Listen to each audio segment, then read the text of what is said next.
I'd like to open the show by sending a big kia kaha to my boy, Donny T, the Trump Meister, who this week was bullied by Chris Wallace for claiming that the US had the best COVID response around the globe, in spite of the US entering into their 5th month of lockdown while only experiencing 147,000 COVID deaths.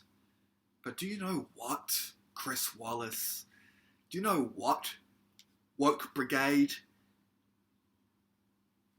That's the cost of freedom. And that freedom is not something that we have here in New Zealand under this tyrannical government. You know, last Friday afternoon, myself and my partner, we left Auckland to head up to the beach for the weekend. And once we arrived at our destination, we dined out at a lovely restaurant. We then went back to the beach and then the next morning headed to the beach to walk our dog. Now you libs would call that a tranquil, wonderful weekend. But we right-wingers know what it's really called. Tyranny!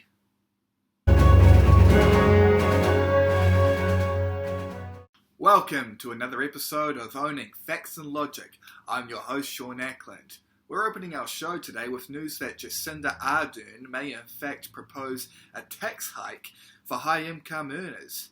Now, many on the right, including myself, have speculated that as unemployment looks likely to rise as a result of the COVID scandemic, that the money may in fact be used to address poverty in this nation. Child poverty included. With unemployment rising, more parents may need assistance in buying medicine for their children. Great! More money for these bludgers to spend on drugs. Tell me, why is it that the Labour government never does anything to help enable small business owners? Now, as someone who supports small businesses, nothing annoys me more than higher tax rates to fund these bloody dole leeches, just so they can go out and spend more of their benefit money on these businesses. Wait a minute. Gerry Brownlee has also been hit hard from the left this week over his past comments on gay marriage all the way back in 2012. Brownlee was quoted as stating the following: "Homosexuals are now saying they want to be treated the same as other people. In my view, the sad fact is, although some will find this difficult to take, they are not the same."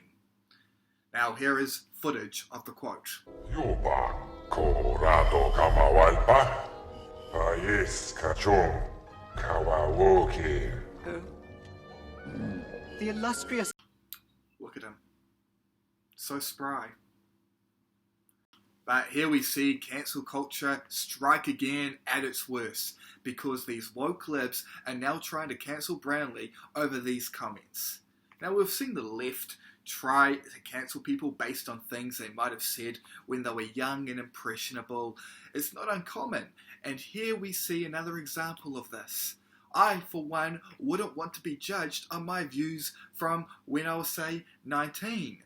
So why should we try and attack Brownlee over the comments he made at the impressionable age of 56? I'd like to personally thank all you heroes out there for watching. I'm Sean Ackland, and remember, truth seekers, stop being so woke and wake up.